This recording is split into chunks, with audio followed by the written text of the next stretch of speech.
which is avatatya dhanustvagam sahasrakshasate nishirya shalyanam mukha shivona sumana bhava.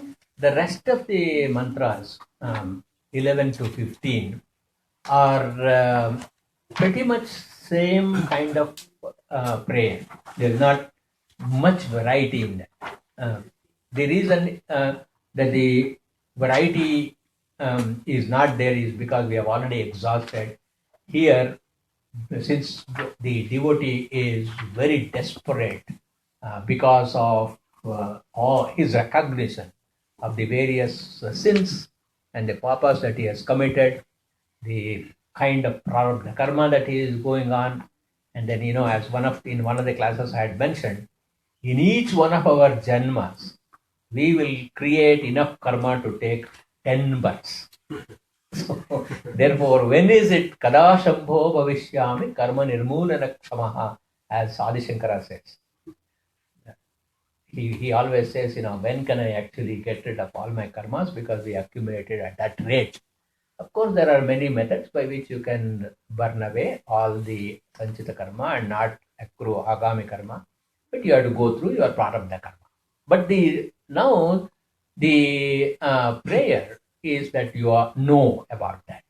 We have known that this is what is my present condition. So he is now saying that at least blunt your weapons. So if not, actually use those weapons in very sharp and piercing way so that I suffer a lot. Why don't you at least blunt the weapons? So what exactly do we mean by blunting the weapons? First thing is, you give me enough chitta shuddhi, because there is no doubt that the arrows are going to shoot. He is going to shoot, and I will go through a lot of difficulties, hardships, sukha, dukkha, all these things will happen. But only thing is, give me the strength to bear it. So what do we mean by give me the strength to bear it? Give me chitta shuddhi. So that is the meaning that we have to see when you are asking him to put away his bow, put away his arrow, unstring the arrow, unstring the bow, and then put your sword into the scabbard. So all these prayers are only so that we will get the strength to face the difficulties that we are going through, and it's likely to come through. So that's the main theme or the main push in these 11 to 15 mantras. So, He Sahasraksha. So you know that Sahasraksha is also one of the epithets of Indra. So Indra got the 1,000 eyes in the Gautama Ahalya episode, which is very well known in Ramayana. But then Sahasraksha here means one who has got infinite number of eyes. Actually, here it refers to Aditya. So that is why you may remember that when we do Rudravisheka, we always say Adityatmaka Rudrasya. One who is behind Aditya. So that means through the thousands and thousands, which is infinite race, he will be actually looking at everything that is happening in our life and how our attitudes. And also, you may remember our study in the Rudropasana, where he said that every time the sun rises, he will actually give you a day's life. And when the sun sets, through the setting sun's rays, he takes away a day of our life. So the He Sahasraksha Shata Ishudhau, Shate Shudhe. Ishudhi means quiver. So you make this quiver silent, put away all your arrows in the quiver. But you see here the Rishi, actually incidentally the Rishi is Narada. Rishi is saying, you have got hundreds of quivers or infinite number of quivers. The maximum number of quivers that a person has according to Dhanurveda is only 2. If a person is ambidextrous, he will have 2 quivers, one on each side. But here, Lord Shiva has infinite number of quivers. That means he has got an inexhaustible source of very sharp arrows and an invincible, an indestructible Dhanus. Therefore, we can only pray to him, Dhanuhu avatatya, make the bow of the string loose. Then, Shalyanam mukhaha. Shalya means arrows. Mukha means the sharp edge, the sharp tip. Mukhaha. Nishirya. Nishirya means blunting. So make it blunt. Naha sumana bhava. Become benevolent towards us. Then, as I said, blunting the arrows means make my experience of karma phala bearable. Show your auspicious and benevolent side of your face. So the interpretation for this is, because you are bhakta paradhinaha, that means you are the one who very easily is pleased by a devotee. By just my saying namaskara, you are going to blunt all your weapons. The underlying text here is that he will not stop hitting us, but that will be no more than a slap on the wrist. So that much for a what shall I say, a mature person, that much of chiding is enough. Vijyam dhanuhu kapardino vishalyo banamagum uta aneshan nasyeshava avarasya nishangati. Kapardi is Shiva. Hey Shiva.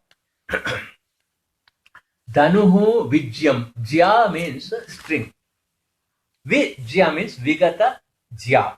That is a string that is not tied, not tethered. So vijya is the opposite of jya. So vijyam dhanuhu. Then free from the arrows. Banavan, that is the containing of all the arrows and the quivers. Aneshan. Aneshan means lose the destructive power of all these arrows. Of these asya ishavaha, these arrows. Nishangatihi, then put it in your scabbard. The sword, put it in your scabbard. Abhu means make it powerless. Again, the prayer is for Shiva to disarm.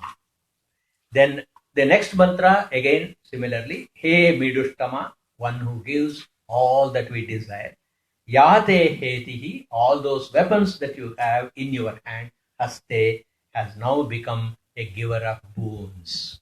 So here, the same punishing hand is transformed into one which gives favors and boons. Why? Because of my prayer.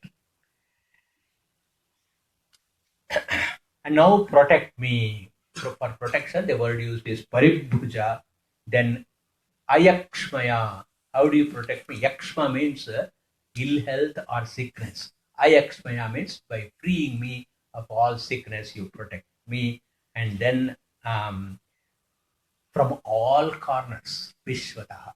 So this mantra, Yate Hetir Midushtama, can be used as a prayer for yourself or to somebody who is going through some sickness, especially chronic illnesses. Namaste astvayudhaya natataya drishnave ubhabhyam utate namo bahubhyam tavadhanvane. He Parameshwara, anatataya ayudhaya.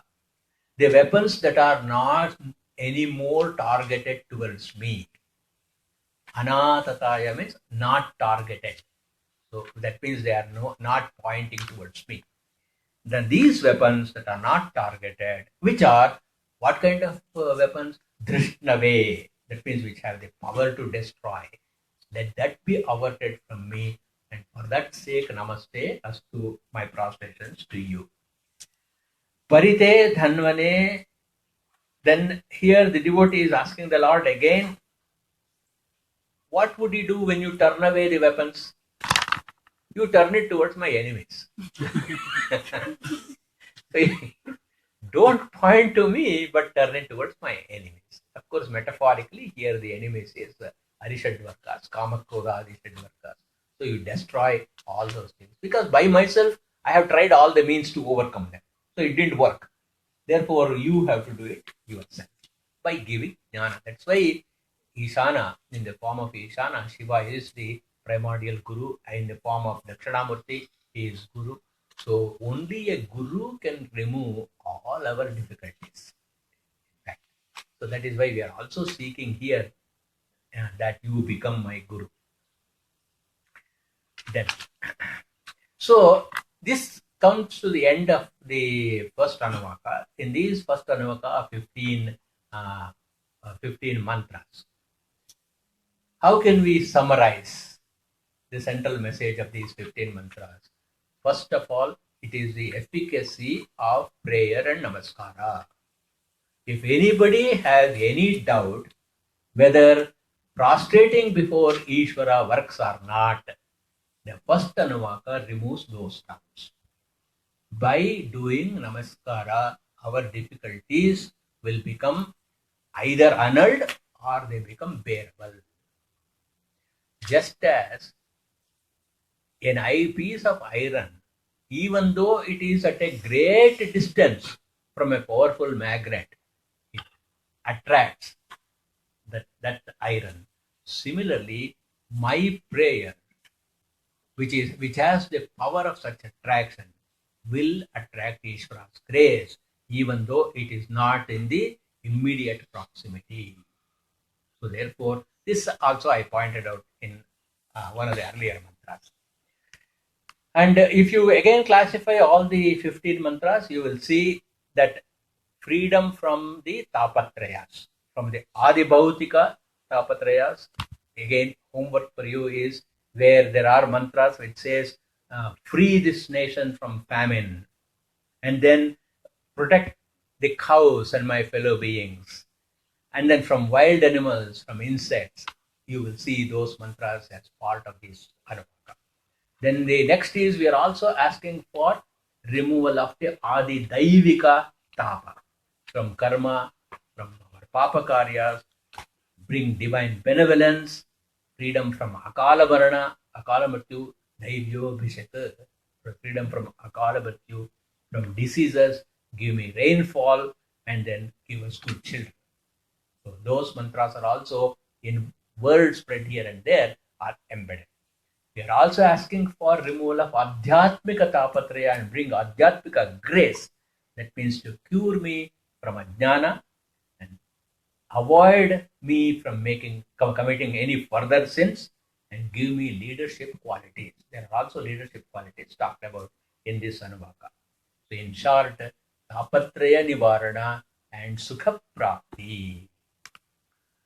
So why 15 mantras? 30 here, right? We should count the sentences. No, there are 15 mantras. Each one will be 2 lines. So 2 lines make 1 mantra. There are 15. So what is the significance of 15 here? Why 15 mantras? Why not something less or more?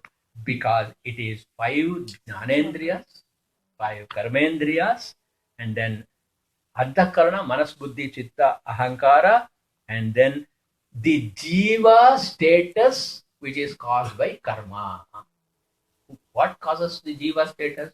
It is only our prarabdha karma that causes jiva status. So all these 15 are purified by chanting this mantra. That is why the first Anuvaka of Namaka Prashna is considered as a very important Anuvaka. For more